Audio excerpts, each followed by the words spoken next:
Bayangkan satu kerajaan purba di Jawa yang penuh dengan gunung emas, candi-candi gergasi dan khazanah bernilai berbilion ringgit. Tapi satu hari, semuanya hilang tanpa jejak. Tiada puing besar, tiada catatan sejarah, tiada siapa yang tahu ke mana perginya. Hari ini kita bongkar rahsia Mataram, khazanah emas Jawa yang hilang tanpa jejak. Stop scroll. Ada khazanah emas Jawa yang kononnya cukup untuk buat satu negara kaya raya. Tapi kerajaan yang jaganya Mataram, lenyap begitu sahaja macam ditelan bumi. Tiada mayat raja, tiada harta karun yang ditemui. Apa yang sebenarnya jadi? Rahsia paling gelap dalam sejarah Nusantara ni kita bongkar sekarang. Tahukah anda, kerajaan Mataram pernah jadi empayar paling kaya di Asia Tenggara. Tapi hari ini, tiada siapa pun boleh bagi jawapan di mana hilangnya khazanah emas mereka. Satu misteri yang lebih gila dari Atlantis dan rahsianya akan kita ungkap dalam episod kali ini. Bayangkan, satu kerajaan purba di tanah Jawa yang pernah jadi pusat kekayaan terbesar di Asia Tenggara. Namanya Kerajaan Mataram Kuno atau disebut juga Medang Kamulan. Berdiri sejak tahun 732 Masihi, ditubuhkan oleh Raja Sanjaya. Kerajaan ini bukan sekadar satu empayar biasa. Ia adalah gabungan dua dinasti hebat, dinasti Sanjaya yang Hindu dan dinasti Sailendra yang Buddha. Mereka menguasai Jawa Tengah sepenuhnya.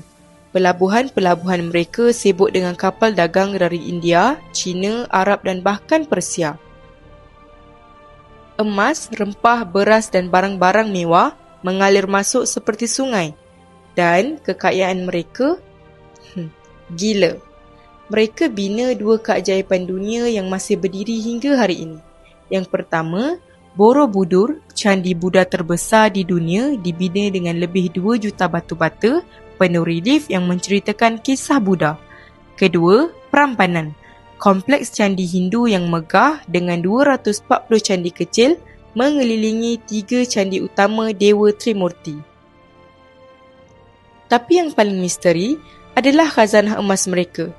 Pada tahun 1990-an, di kampung Wonoboyo, Klaten, cuma beberapa kilometer dari Prambanan, pekerja tanah jumpa harta karun gergasi. Lebih 6,000 keping emas dan perak, termasuk bokor emas, bertulis agenda Ramayana, gelang, mangkuk dan barang-barang istana yang bernilai berjuta-juta ringgit hari ini. Semua benda itu dari abad ke-9, zaman kegemilangan Mataram. Jadi, di mana istana raja sebenar? Di mana istana emas yang kononnya lebih mewah daripada apa yang kita bayangkan? Kerajaan Mataram kuno pernah begitu kuat, tapi tiba-tiba, sekitar tahun 928 hingga 1006 Masihi, semuanya berubah. Gunung Merapi meletus berkali-kali. Ibu kota dipindah ke Jawa Timur oleh Raja Mamsindok. Candi-candi ditinggalkan, hutan tropika mula menelan semula segalanya.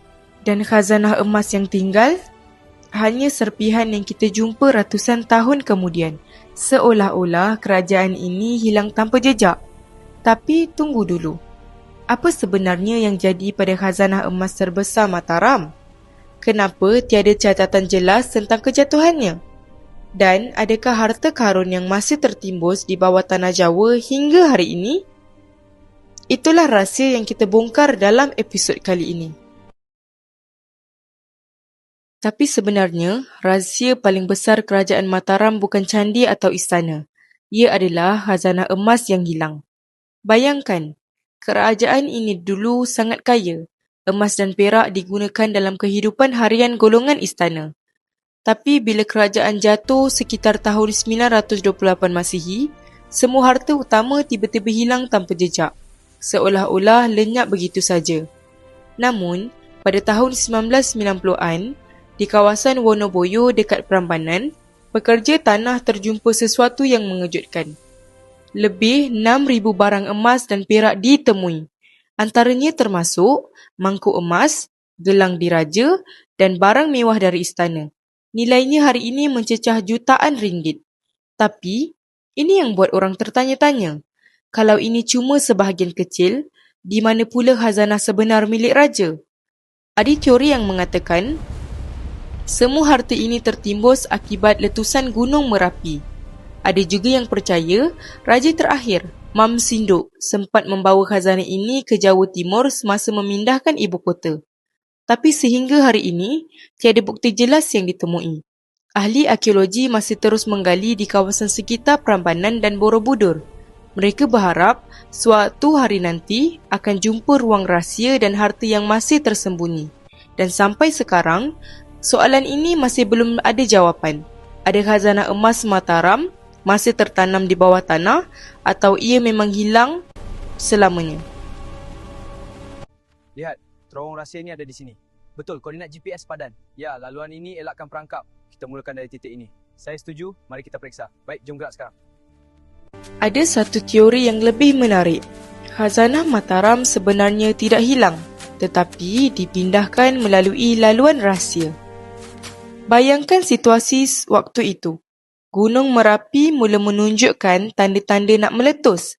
Ibu kota pula dalam bahaya. Raja Sindok tak mungkin lari kosong. Mestilah ada rancangan. Ada yang percaya mereka sudah bersedia lebih awal. Satu sistem terowong bawah tanah dibina khas untuk kecemasan. Melalui terowong inilah, emas dan harta istana dipindahkan secara senyap tanpa pengetahuan musuh.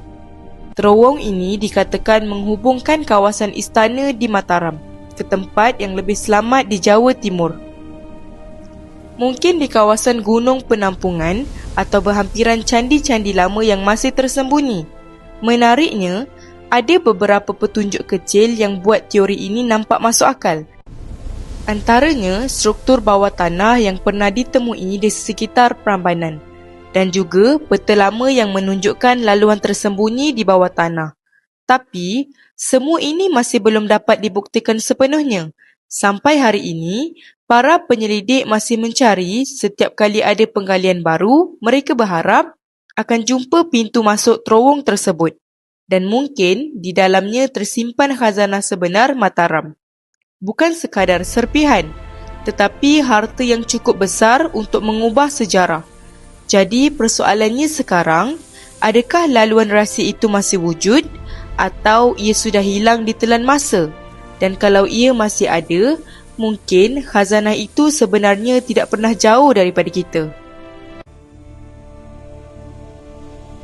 Apa yang tinggal hari ini hanyalah sisa-sisa sejarah, ukiran batu, struktur lama dan tanda-tanda yang masih belum difahami sepenuhnya. Seolah-olah ada sesuatu yang cuba disampaikan, tapi kita masih belum faham maksud sebenar. Di Borobudur dan Prambanan, ukiran pada dinding batu masih kekal hingga hari ini. Ia menceritakan kisah lama tentang kehidupan, tentang kepercayaan dan juga kisah epik seperti Ramayana. Tapi di sebalik ukiran-ukiran ini, ada juga simbol kecil yang masih menjadi misteri. Corak yang pelik tak pernah direkodkan dalam mana-mana catatan sejarah. Sebab itu, ada yang mula tertanya-tanya, adakah ini sekadar hiasan atau sebenarnya satu petunjuk? Mungkin peta atau kod rahsia yang belum berjaya kita tafsirkan. Selain itu, di kawasan hutan Jawa, ada juga tinggalan struktur lama yang tersembunyi, seperti tapak istana, laluan bawah tanah yang hampir runtuh dan susunan batu yang nampak tidak biasa. Semua ini seolah-olah ditinggalkan dengan sengaja, seakan-akan memberi mesej, kami pernah wujud, kami pernah kaya dan rahsia kami masih ada di sini. Dan mungkin, suatu hari nanti, akan ada seseorang yang berjaya membongkarkannya. Mungkin seorang penyelidik, mungkin seorang penggali, atau mungkin juga orang yang sedang menonton video ini sekarang. Kerana apa yang ditinggalkan oleh Mataram bukan sekadar batu.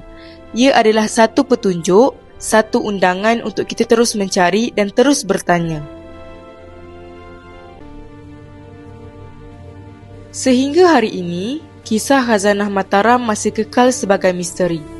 Ada yang percaya semuanya sudah hilang, lenyap ditelan masa.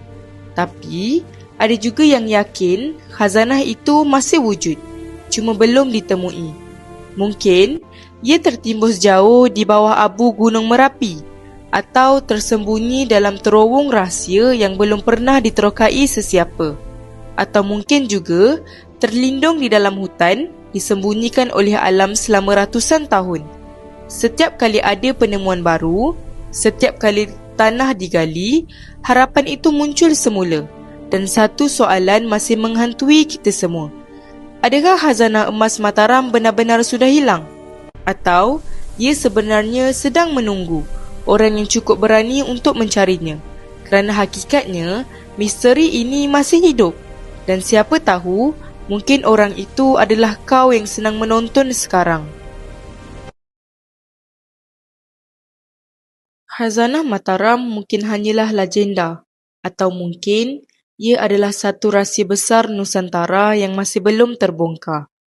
Rahsia yang selama ini tersembunyi di dalam hutan, di bawah abu Gunung Merapi dan mungkin juga di laluan rahsia yang belum pernah ditemui sesiapa. Mungkin esok atau ratusan tahun lagi akan ada seseorang yang berdiri di tempat yang betul dan akhirnya membongkar segalanya. Atau mungkin juga rahsia ini memang tidak ditakdirkan untuk ditemui, supaya kita terus mencari, terus tertanya-tanya dan terus mengingati bahawa tamadun Melayu pernah begitu hebat. Terima kasih kerana menonton sampai habis. Kalau kau percaya khazanah Mataram masih ada, tulis di komen, masih ada atau hanya legenda. Dan jangan lupa subscribe dan tekan loceng kerana di Nusantara ini masih banyak rahsia yang belum kita bongkar. Jumpa lagi di episod seterusnya.